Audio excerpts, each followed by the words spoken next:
Jewish left means social justice. It means either by consensual or democratic means, or in certain cases by violent means, that you will obtain more justice for the workers, more equality for women, and a better distribution of wealth. Generally, that's the meaning.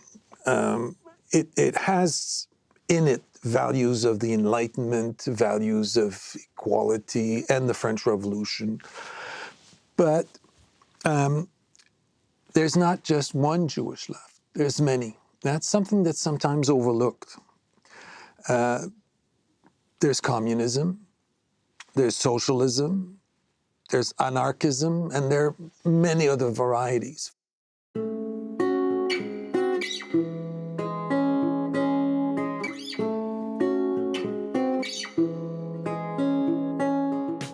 I'm Ellen Belshaw. And I'm Ezel Carter. And you're listening to Episode 3 of Recollections with the JPL, the Jewish Public Library Archives and Special Collections podcast. If this is your first time joining us, Recollections with the JPL is a weaving of several interviews to tell the stories of the Jewish left in Montreal. Today, we're focusing on social and communal organizations, labor movements, and the early days of communism in Canada. Welcome to Recollections.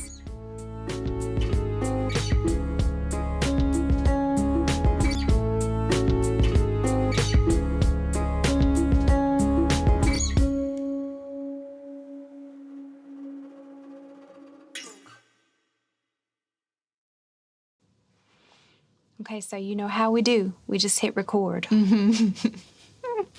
So we're halfway through this mini-series. Yes. How you feeling?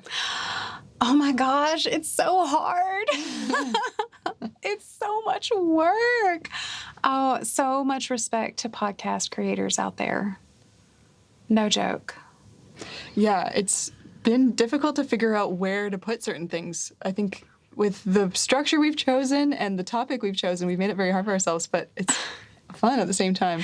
But there's so many things that could lead down any number of paths, and we have to choose which one we want to take. Oh, man. And it's trying to give everyone their moment, right? Like their time in the sun.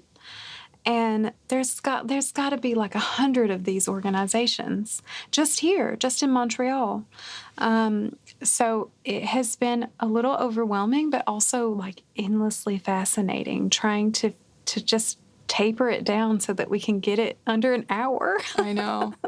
Yeah, and each episode is under an hour, but we spent over an hour with each interviewee. So we're really having to cut stuff out, which is always hard. I'm actually glad you said that, because something that was really important to us when we started doing these interviews was making sure that after they were done, they were formatted in such a way that researchers could continue to use the full interview. So not just the podcast, but actually being able to go back and look at that original interview as source material. But yeah, man, this is complicated. Totally. Oh my gosh. Y'all podcast creators, y'all are some real ones. Do you want to talk a little bit about the content of today's?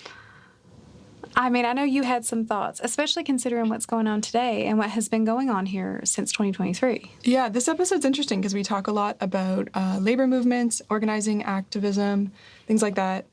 And it's interesting that at the end of 2023, so just a few months ago, there was a record-breaking number of union strikes happening, something that I haven't seen in my lifetime. There were people in healthcare, in education, bus drivers. There were so many different unions striking at the same time, seeking collective agreements.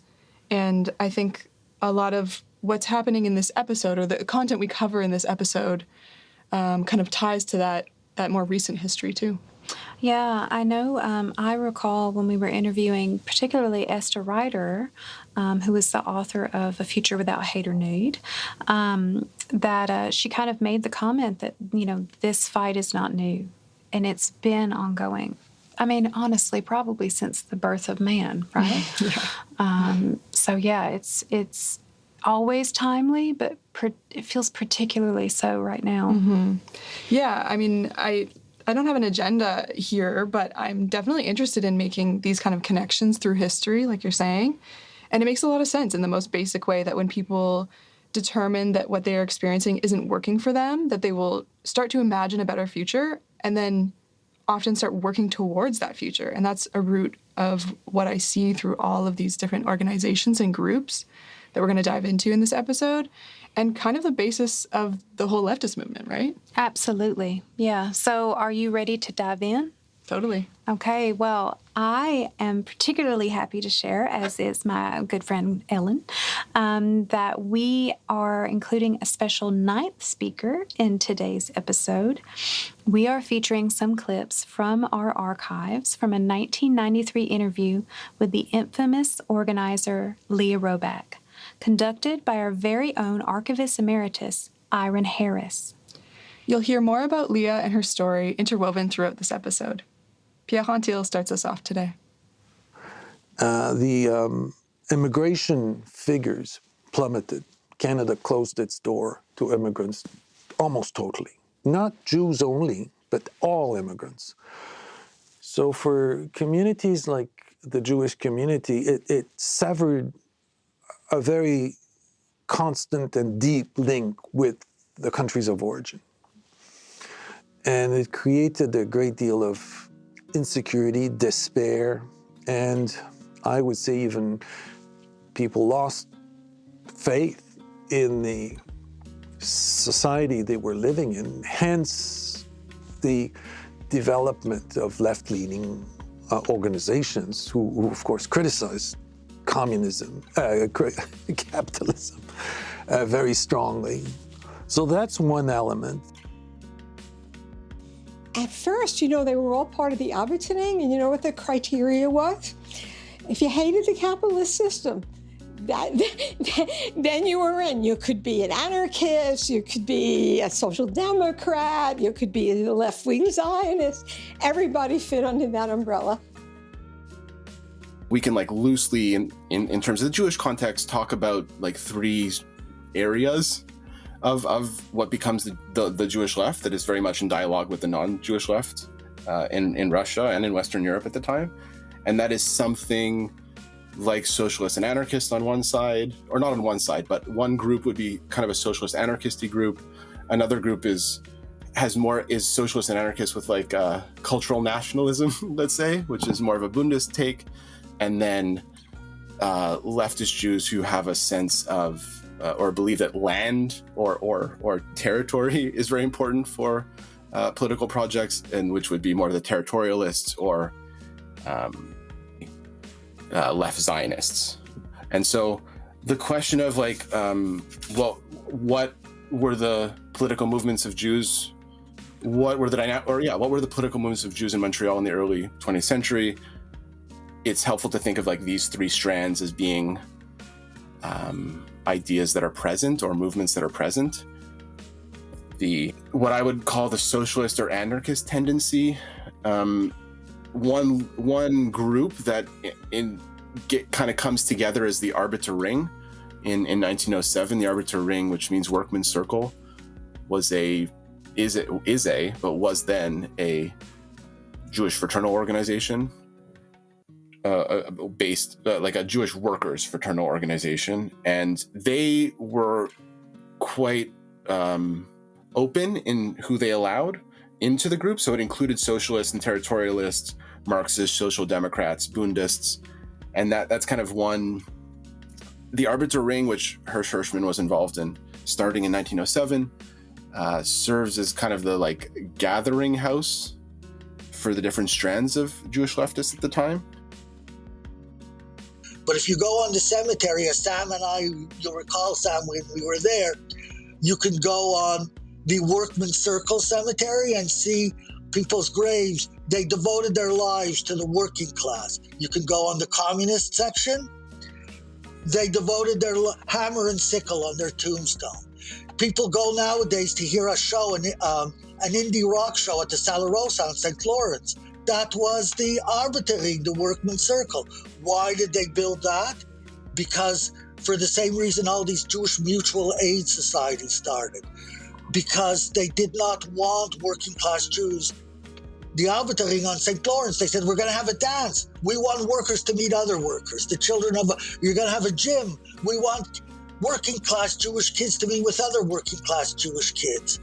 We want courses, working class things, and the Jewish trade unions would often be located in that building on St. Lawrence, where nowadays people go to hear indie rock music and stuff like that, which was built in the Depression. But it was the idea that it's to like build on what Sam was saying, that we want to have cultural organizations, but we want cultural organizations. If we're going to have Jewish cultural organizations, let them be class conscious ones.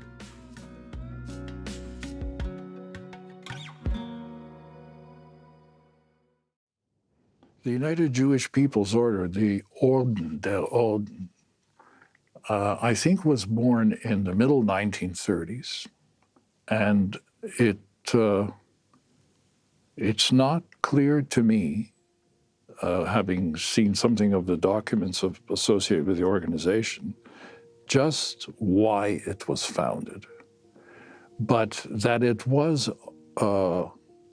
modeled on existing organizations of the same sort, not on the communist-leaning left, but rather on the democratic socialist left or the Zionist left.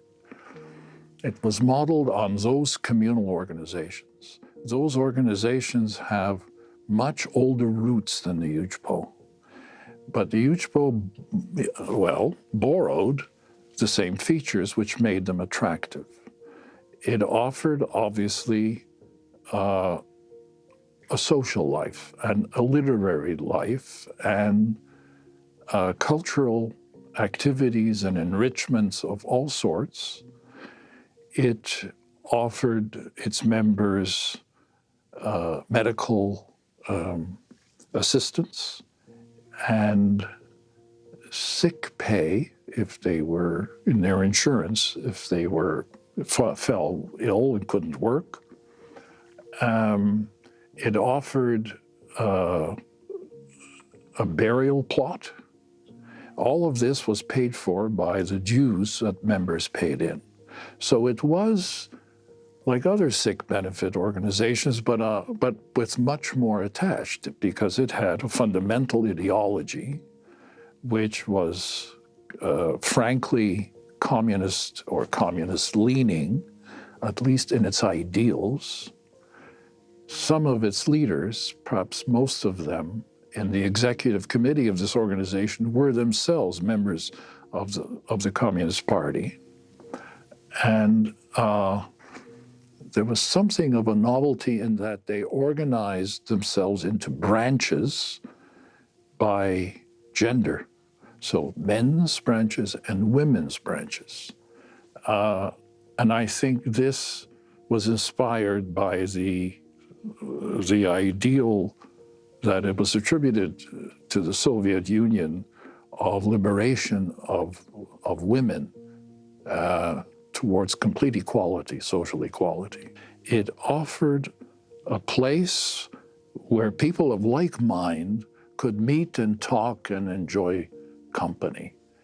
And in that sense, it was something very unsurprising to find right across Canada in all sorts of societies, all sorts of immigrant backgrounds. You find similar societies. I was never a Communist Party member, nor was the UJPO, even though we thought, oh, yeah, you bunch of communists. Well, yeah, they were communists there, but so what?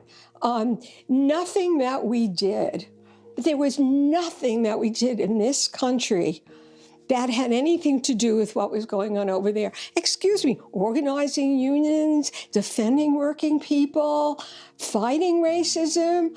The things that I was doing, the people around me were doing, they stand the test of time. The people who represent, the famous people who represent this communist strand would be someone like Fred Rose, who was a member of parliament in the mid to late 40s, Becky Buhay and her brother Michael. Lea Roback is often someone who's kind of put into that mix.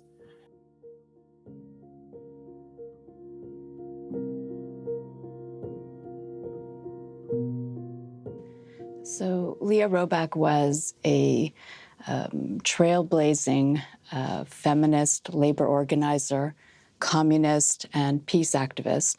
She was born to a Jewish immigrant family in 1903 in Montreal. But there were several pivotal moments in her life that would essentially prepare her to become the activist and the labor organizer that she would become in later years. So Lea, somebody who remained active in labor movement and feminist movement and in the pursuit of social justice. Her activism spans 7 decades. So she saw pretty much every important moment in the left throughout the 20th century. She was always somebody who, from a young age, as she would say, and as her detractors and her admirers would say, she had a big mouth. Elle avait la grande gueule. So she was not someone who would ever withhold her criticism, or, she was never unwilling to speak her mind, which oftentimes meant that her employment was rather short-lived. She was a fixture in marches and on protests well into her 80s and 90s. She never retired from that commitment. That was a lifelong commitment, and it was something that she also was not one to ever to identify one particular moment. It's interesting because she was somebody who was never one who would rest on her laurels of past accomplishments. She was always adapting and evolving with changing times and with changing concerns, and always very open to looking at who are the present day people who are being marginalized. Where is my attention and my activism best needed now? And so I think that that's a very interesting lesson that she provides, is that idea of always remaining engaged, but always being open to new ideas and to learning more, and to not allowing your activism to become fossilized. While she was born in Montreal and really in the heart of the immigrant Jewish community, steps away from Saint Laurent Boulevard in the Maine, at the age of around 2 years old, her family decides to move to the town of Beauport, which is just outside of Quebec City. And it was a town that was Catholic, Francophone, and the Roback family, when they arrived there, are the first and only Jewish family in this village. And that really would become a really pivotal moment in preparing Lea later on in life to be able to build bridges between communities. She ends up spending her formative years from the age of around 2 years old until she's 15, living in this, immersed in this traditional French-Canadian rural setting. And because of that experience, she is, exposed to a culture. She's exposed not only to the language, but also to understanding the cultural background of, traditional early 20th century Quebec society, something that very few other Jewish members of the Jewish community would be exposed to. When the family returns back to Montreal, when she's 15, she then is exposed to other different types of, forms of witnessing social and economic inequalities. When she returns to Montreal and she starts to work at the British American Dye Works, she's not actually working as a factory worker in that job, but she is working at the front desk, sort of in the reception. But it does allow her to have contact with the people who are coming in, who are bringing in dresses, these ball gowns that are needing to be repaired. But it highlights to her the social and class divisions and inequalities that exist in Montreal society. Here you have these workers coming in. It's oftentimes what would be referred to as la bonne, the maid, the housekeeper, or the drivers coming in, and they're bringing in dresses that belong to the upper class, the elite, the bourgeoisie of Montreal society. And she's witnessing, looking at these dresses that most likely cost what the working class would make in a year. And so, that's another just example that highlights social, class divisions along, not only class divisions, but how they also fall along language lines and along religious lines as well.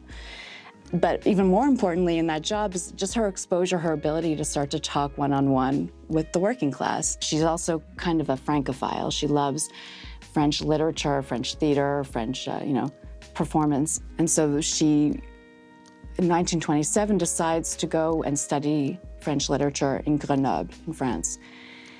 And, it's an excellent experience, but it doesn't quite live up to what she had hoped it would be.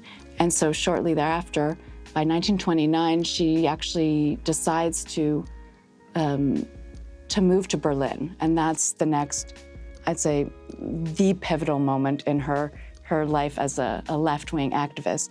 She joins her brother, her older brother, Harry, who was studying medicine in Berlin. And once she's in Berlin, that's her exposure to seeing, this is a pivotal time in history of the economic, Great Depression, but also the rise of fascism. And she's witnessing that the only really legitimate response that she's seeing to this rise of fascism is from the Communist Party. And so that's where she first develops her interest in the kind of actions that they're taking on the streets. She participates in the May Day demonstrations and witnesses police brutality against the left. But this sort of solidifies her political convictions. She said it was a baptism by fire when she decides to join the Communist Party. She ends up officially joining the Communist Party in Berlin in 1931. And so she's immersed in the ideology. There's a lot of education about the issues. But they didn't expect something from you, let us say, to further their cause. He was a Canadian who could possibly be helpful. No, I didn't mix in their politics. I told them I came here to study the language, the history. I said, that's why I came here. Ach, wie schön. Wirklich, Fräulein Roback. And it was. So I came here not as a French Canadian, English Canadian, Jewish. I came here as a Canadian. Sie ist Kanadierin. And had I said I was Jewish, then, of course, I had said, ich bin eine Kanadierin, aber ich bin eine Jüdin. No, it would have been grässlich. So I just said, ich bin Kanadierin, and ça marche. They didn't try to convert you? No. The students? No. They would talk about their politics. We discussed that. But I told them, das ist nicht für mich. Ich bin nicht interessiert. But I used to get the Rote Fahne. I got that regularly.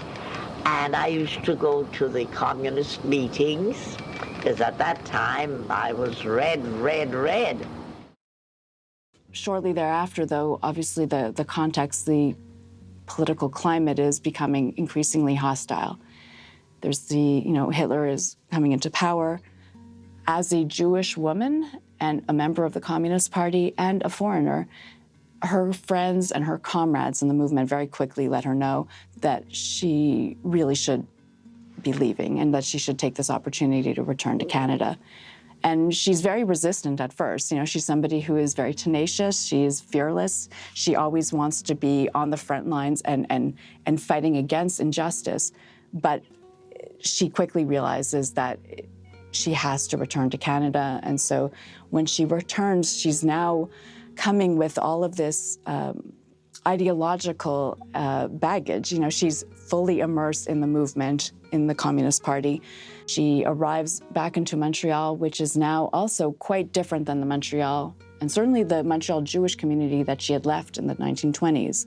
She's arriving back at a time when there is rampant poverty and unemployment and major suffering, but also at the same time, because of the dire circumstances, there's also a groundswell of support for various different left-wing movements. And so you see that she's able to return to a Montreal and a Jewish left-wing Montreal that's very already actively engaged. And that's when she joins into the activities and the organizing that's taking place here by the Communist Party here in Montreal and in Quebec. And immediately, meets somebody like Fred Rose, who at the time was the leader of the Quebec division of the Communist Party. And so it's right away back into the heart of the action. And she's, helping out with different activities, organizing for not only, her network that she gets involved with are involved in the Communist Party, but at the time the Communist Party is illegal. Everything is being done clandestinely. And so all of these different movements are all interrelated. Like anybody who was involved in the left at that time was in some way involved, and there were intersections between these different groups. It wasn't simply the Communist Party, or if you identified as being a socialist or an anarchist.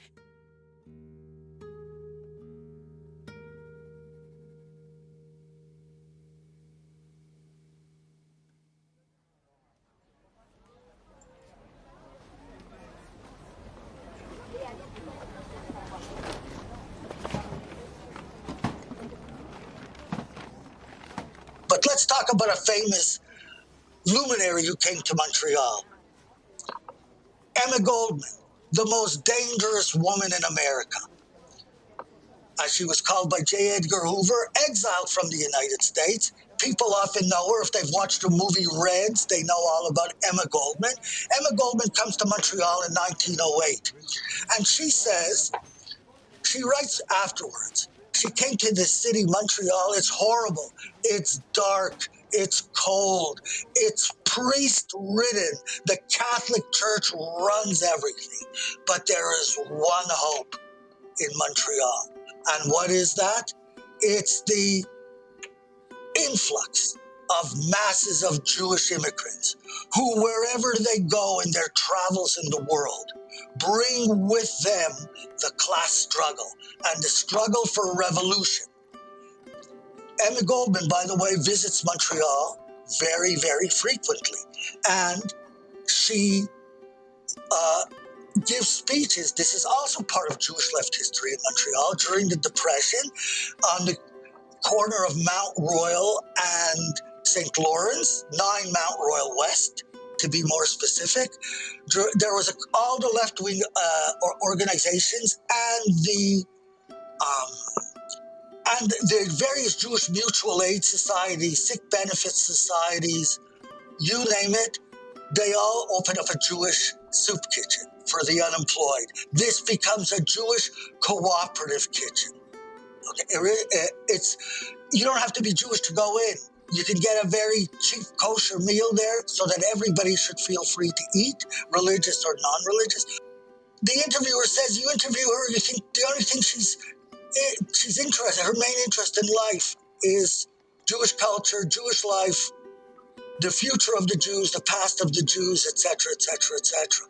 Most people on the outside don't know this. They're not aware of it. She used to lecture in Montreal, giving lectures in Yiddish literature as a way of making a little money. And one of her great friends in Montreal, who organized a testimonial dinner on her behalf in 1937, was none other than Rabbi Harry Joshua Stern, the rabbi of the Temple Emmanuel.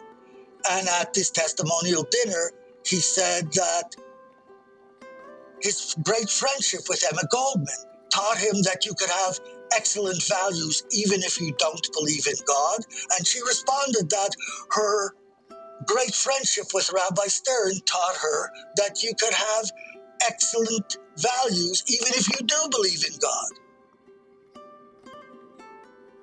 There is a delineation. There's a frontier. There's a border which is basically in the 50s that we relate to this world and we understand rather easily what took place from the 50s on after World War II. But what took place before World War II or before the 50s requires serious research because it's a very, very different society from the one we know now. Although it's the same Montreal, it's the same Canada, it's the same families, it's the same communities. Well, one thing that's very important about the political landscape in Montreal in the 30s is this was the Great Depression. So the unemployment rate in Montreal was around 30%. Today it's about 4 or 5%. So you can imagine if you multiply the unemployment rate by 8 to 10 times, imagine what it does in terms of isolation, poverty, and despair. These were very, very difficult years, 1929 to 1939, for everyone, everywhere. But in the 1920s and 30s, when you have the Depression, things which have been slightly improving start to get really worse. The exploitation becomes even worse. The wages are lower and lower. The piecework is heavier and heavier.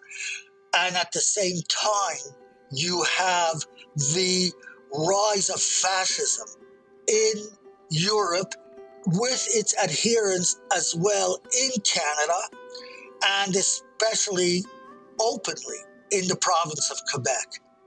And this becomes so you have a desire on the part of all Jews to fight fascism, and especially the working class Jews to fight the terrible exploitation of the capitalist system in the 1930s.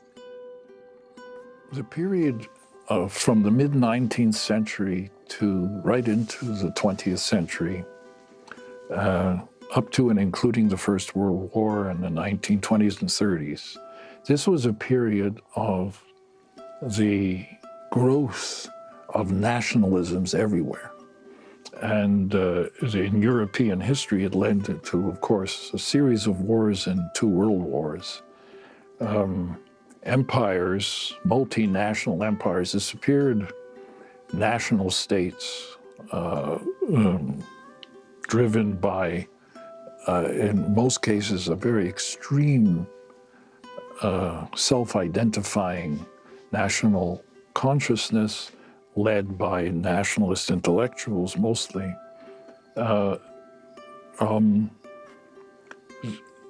These were the heirs to a Europe and to a West that had looked upon itself as a single civilization. And the process of crystallization of nations everywhere continues after the Second World War, and we see it still going on.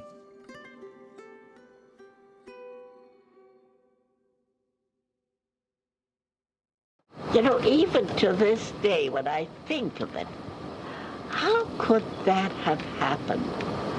Brilliant people, heads of scientists and everything. People were afraid. They didn't speak up. And you know, it can happen here too. It can happen in any country where there are mixed nationalities. The Jewish community at that time was just immersed in all of these various different left-wing movements. And so that's where she's returning to Montreal and getting involved in that.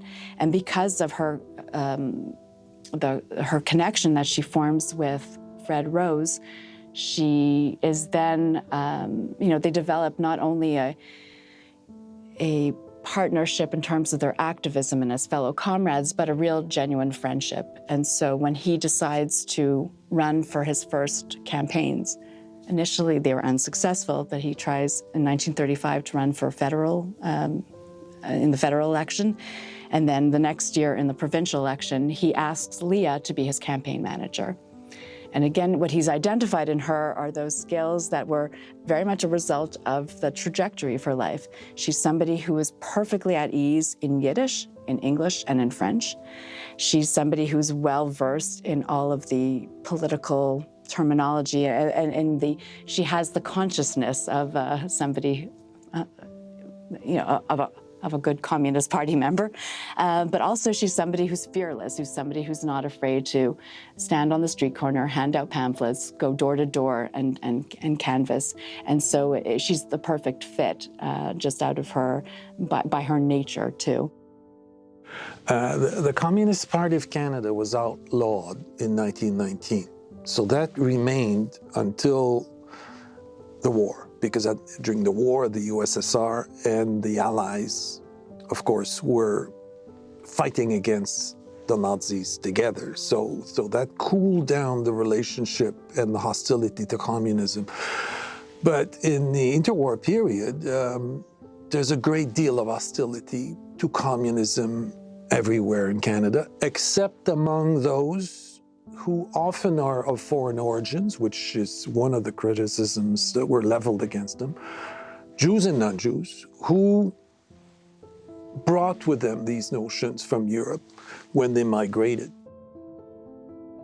It's sort of funny, like my aunt and uncle were communists. My parents, they really weren't into politics. They just weren't.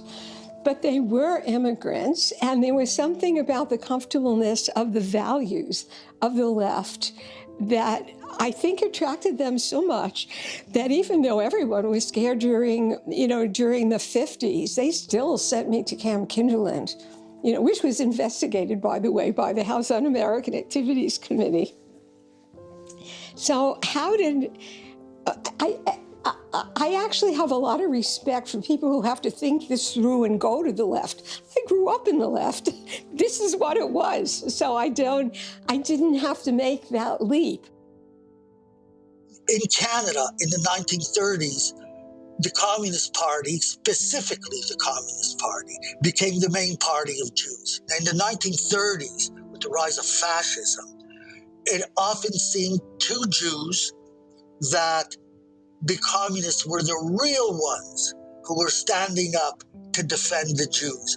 Among the Jews here in Montreal, which I alluded to earlier, you had a by-election in 1943 where the communist candidate Fred Rose won. Just like in the provincial elections in the Jewish area, the communist candidate J.B. Salzberg won in the provincial elections. Everywhere in the metropolitan centers, the communists were becoming the main Jewish party.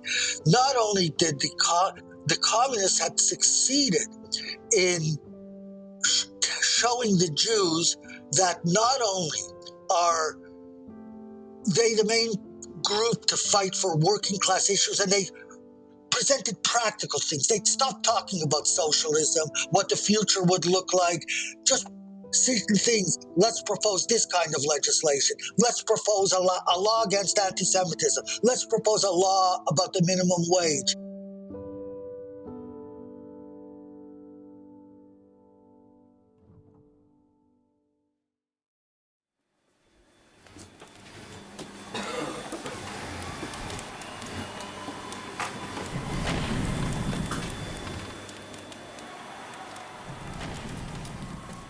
The Triangle Shirtwaist Fire was one of the worst industrial disasters that happened in the United States. It was took place in 1911 in March in New York, and the fire caused the deaths of almost 150 garment workers, mostly women, who died mainly not just from the fire but also smoke inhalation, or there were people who also jumped to their deaths. Most of the victims were Italian or Jewish immigrants, aged 14 to 23. The factory employed about 500 workers. They worked 9 hours a day on weekdays, 7 hours on Saturdays, earning between $7 and $12 a week for 52 hours of work. Smoking was prohibited in the factory, but some of the cutters were known to sneak cigarettes and exhaled the smoke through their lapels to avoid detection. So, there had been some suspicion that maybe the fire had been caused by a lit cigarette. And the New York Times, I think there was an article that suggested the fire had been started by engines running the sewing machines. I don't know that they ever actually found out for sure how it was caused. One of the controversies arose when it was discovered that even though the floor where the fire happened had a number of exits, including freight elevators and a fire escape, all the doors were locked, so nobody could get out. And this was said later on to have happened for two reasons. One was to prevent theft by the workers, and the other was the locked doors allowed managers to check the women's purses when the workday ended. And other historians also conjectured that the doors were locked because the management wanted to keep the union organizers out of the factory floors. The owners were two Jewish immigrants, Max Blank and Isaac Harris. They survived the fire by fleeing to the building's roof when it began. They were later indicted on charges of first and second degree manslaughter. The trial was in December of 1911, and they were eventually acquitted after a long trial. This was a major milestone in Jewish labor history, and has been written about considerably in the literature of union history. The fire led to at least one major government organization instituting rules and legislation about safety standards in factories, and initiated a sort of a new history in the evolution of workers' rights in the United States that became a model for subsequent events and incidents that are sort of covered under the aegis of labor history. The International Ladies Garment Workers Union had established, between 1910 and 1911, they'd established several Canadian locals in Montreal, Toronto, and Winnipeg. They'd won early gains. They had the road to unionizing garment workers in Canada was long. The Amalgamated Clothing Workers of America, the ACWA, it was reported that only about a quarter of the workers in the needle trades had unionized by the 1920s. And in contrast, half of the entire workforce had unionized by 1937.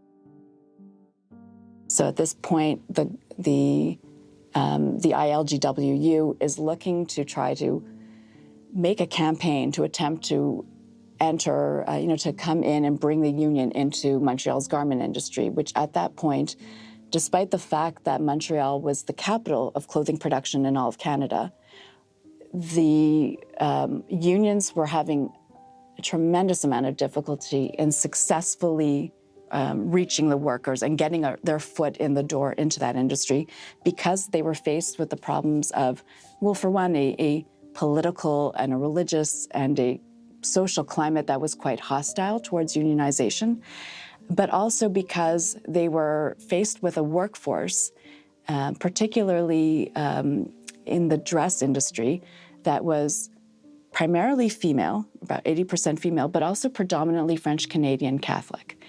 And that was the workforce that the left-wing international unions that were mostly run and organized by Eastern European Jewish left-wingers were not really able to successfully bridge that gap. There was this over years, and in fact decades, they had been making small inroads into the industry, but it was mostly limited to the Jewish workforce. It's during this time, and there are different variations on the exact story, but it was either directly Fred Rose or it was Ted Allen, who was a member of the Communist Party and also a writer and journalist, who apparently was the one who first brings Lea to the attention of Rose Pizzota, who is the vice president of the International Ladies Garment Workers Union. In Canada, there was a a strike at Eaton's, the department store, in 1912. This was in Toronto. This was the first major strike action that was conducted by the International Lady Garment Workers Union here in Canada.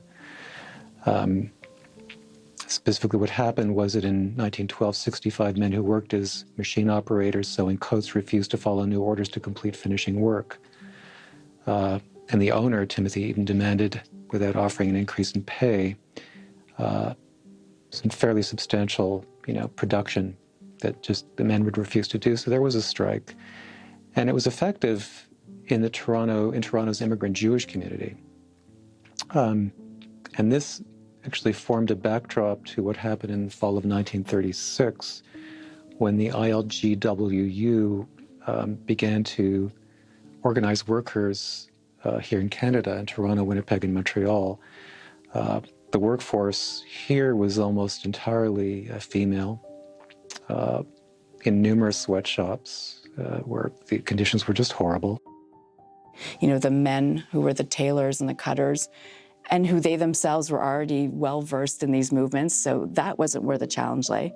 And then the Jewish women who were in the industry, that was also not a challenge. The challenge really was in trying to successfully reach and recruit the French-Canadian Catholic female workforce.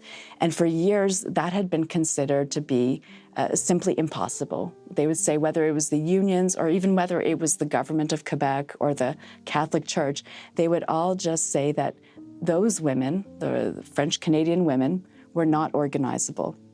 And so it was somebody like Rose Pizzota who said, no, this is something that we can do, and we have to do it. We have to get our foot in there. It becomes relevant here. The union had dispatched a woman by the name of Rose Pizzota, who was a union organizer from New York, but she didn't speak any French. And Lea was the ideal person to help out Rose Pizzota. She played a key role because she was able to speak to the Francophone women in their own language. The French-speaking women constituted about 60% of all the workers. There were about 5,000 workers.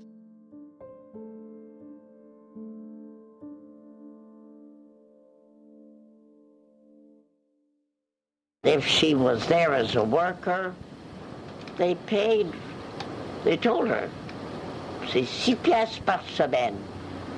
And then it went up to, when they heard that there was a union, on va donner 7 piastres par semaine. Well, we were asking 11.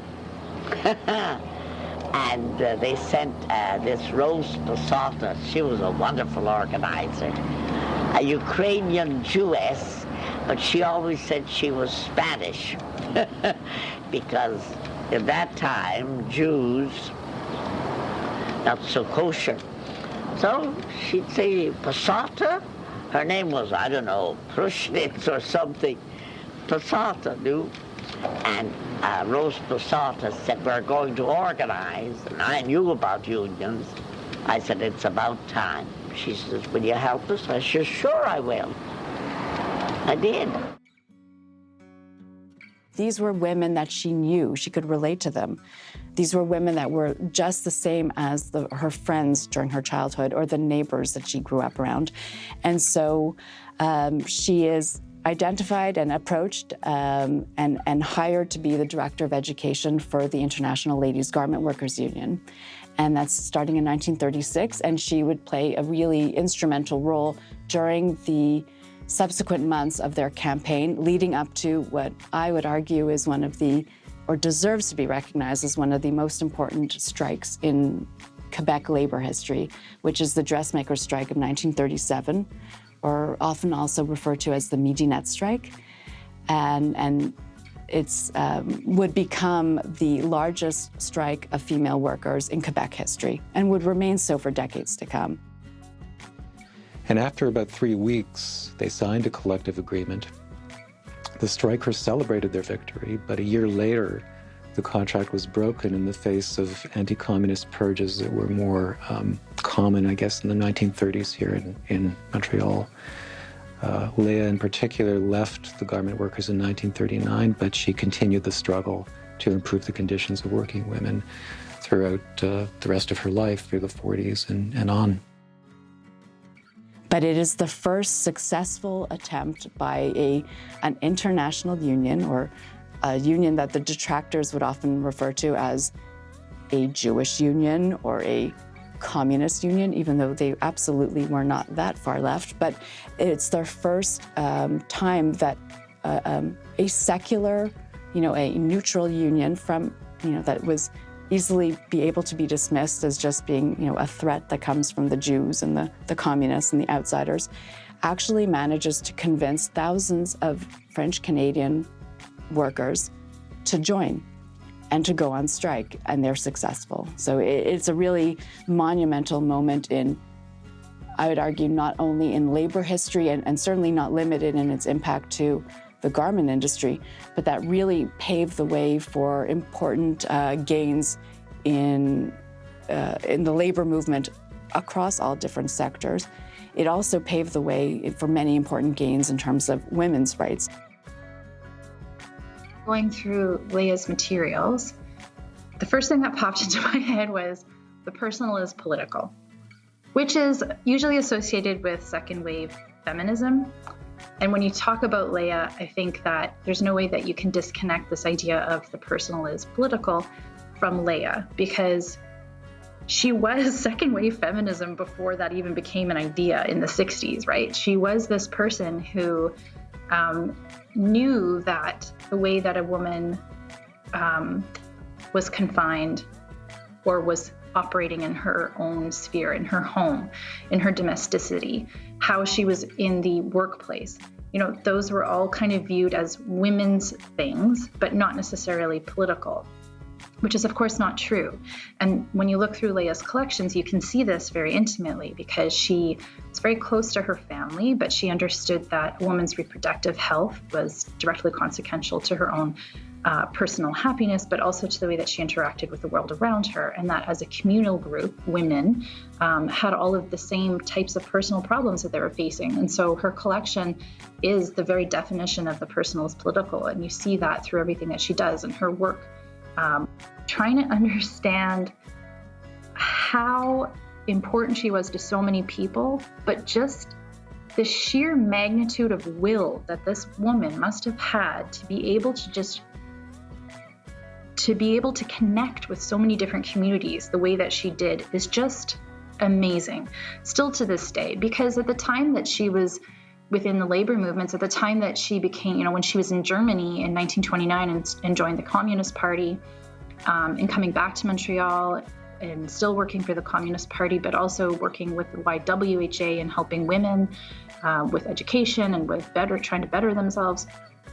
Throughout all of this, she was able to move seamlessly. So I'm like rambling because she just is so amazing. But in terms of historical perspective, I think people need to understand just how both divided different aspects of the daily life was for people. Because we had so many different groups at the time living within Montreal and trying to make themselves a life within the immigrant groups, but also just the perspective of how unusual that was for people to be able to do that. Just the fact that she could move seamlessly between French and English and Yiddish and German, and was involved with communism, but was also involved with sex education for women, and was also involved with the abortion rights, and was also involved with supporting Indigenous women at one point. So it's the fact that she could do this. It cannot be understated just how amazing it was that she was able to do that. I think that history is one that we, in which our history as a Jewish community is very much a part of our collective history as contributing to modern Quebec society. So the Jewish left is something that unfortunately with time has receives very little attention, certainly in how history is taught in our schools and how it is talked about in the public discourse. But when you look at, oftentimes, certainly in Quebec, when we look back of what was the pivotal moment when things changed in Quebec society, when we shifted from the great darkness, la grande noirceur of the past and into a more progressive and open society, everybody identifies the the Quiet Revolution as, oh, that was the moment when everything changed.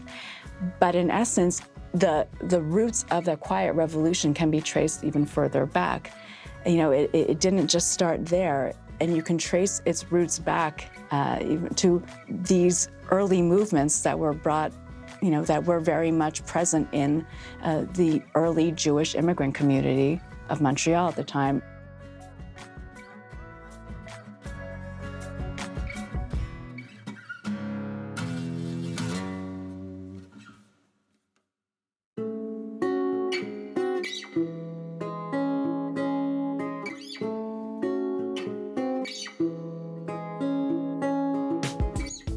Recollections at the JPL is a production of the Jewish Public Library Archives and Special Collections. Additional production, editing, and operations by Ellen Belshaw and Ezel Carter. Research support from Leah Graham, Sam Pappas, and Eddie Paul. Mixing by Ezel Carter and mastering by Josh Boguski. Musical score by Danielle Zambo. Sound effects provided by Pixabay and the JPL Archives. Thank you to our sponsors, the Azrieli Foundation and Federation CJA. You can find out more about this podcast and all of our other happenings at jpl-curates.org or sign up for our Archives and Special Collections newsletter, Der Sammler. You've been listening to Recollections with the JPL. This is Ellen Belshaw and Ezel Carter signing off. Solidarement.